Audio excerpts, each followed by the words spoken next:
আসসালামু আলাইকুম রহমতুল্লাহি ওয়া বারাকাতুহু। আমি নাজমুল সাকিব ফুয়াদ বলছি। আজকে ৩টি বই নিয়ে কথা বলবো। ৩টি বই নিয়ে প্রথমত কথা বলার পূর্বে আমাদের জানতে হবে যে উইঘুর মুসলিম আজ বিশ্বে নির্যাতিত নিপীড়িত হচ্ছে।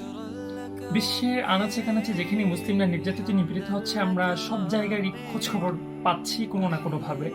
কিন্তু যদি কোনো একটা জাতিকে প্রযুক্তিক মাধ্যমে যদি তাদেরকে কোনোভাবে টর্চার করা হয়, সেটা আমরা কোনোভাবে জানতে পারবো না। আর সেই টর্চারটা যদি আমাদের মুখে যাদেরকে আমরা আওড়াই, যাদেরকে বলি যে প্রযুক্তির দিক থেকে উন্নত দেশ, এই দেশগুলো যদি মুসলিমদের উপর প্রযুক্তিক মাধ্যমে যদি নির্যাতন চালায়, তাহলে তাদের নির্যাতনটা কেমন হবে এটা আমাদের জানতে হলে আমাদের পড়তে হবে উইঘুর মুসলিমদের নিয়ে লেখা কিছু বই। আজকে 3টি বই নিয়ে কথা বলবো। আর বইগুলো হচ্ছে আসিফ আদনান সম্পাদিত, রিটেন বাই এনামুল হাসানের কাশগড় কত না অস্ত্রজল বইটি। এই বইটির মধ্যে আপনি যদি পিছনের দিকটা আমরা দেখতে চাই, প্রচ্ছদের মধ্যে সতর্ক বার্তা দেওয়া আছে যে শিশু ও দুর্বল চিত্তের পাঠকদের জন্য বইটি উপযুক্ত না, এখানে লেখা আছে। তো আপনি বইটি কেনার পর আগে চিন্তা করে নেবেন যে আপনি কি দুর্বল চিত্তের পাঠক কিনা, তারপর ভাববেন যে বইটার মধ্যে এমন কি লেখা আছে যে কারণে বইটার মধ্যে সতর্ক বার্তা দেওয়া হয়েছে।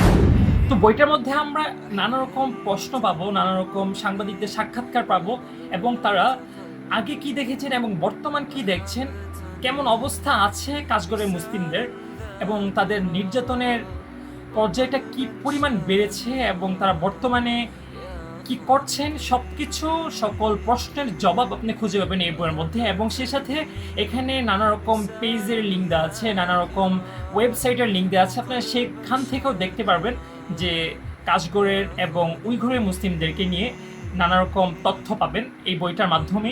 তাই আশা করবো আপনারা সকলে এটা পড়বেন। তারপর দ্বিতীয় বইটি হচ্ছে রাহনুমা প্রকাশনী থেকে প্রকাশিত, রিটেন বাই শাহ মোহাম্মদ খালিদের উইঘুরের মেয়ে।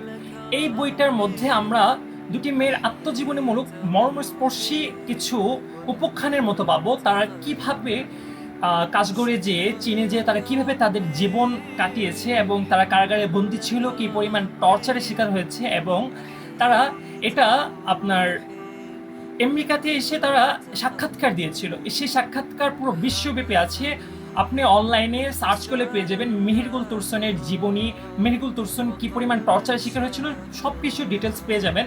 তো এই বইটা পড়লে আপনি কাঁদতে বাধ্য হবেন, চোখ বেয়ে অশ্রু গড়িয়ে পড়বে আপনার, যে এইভাবেও মানুষকে টর্চার করা যায়।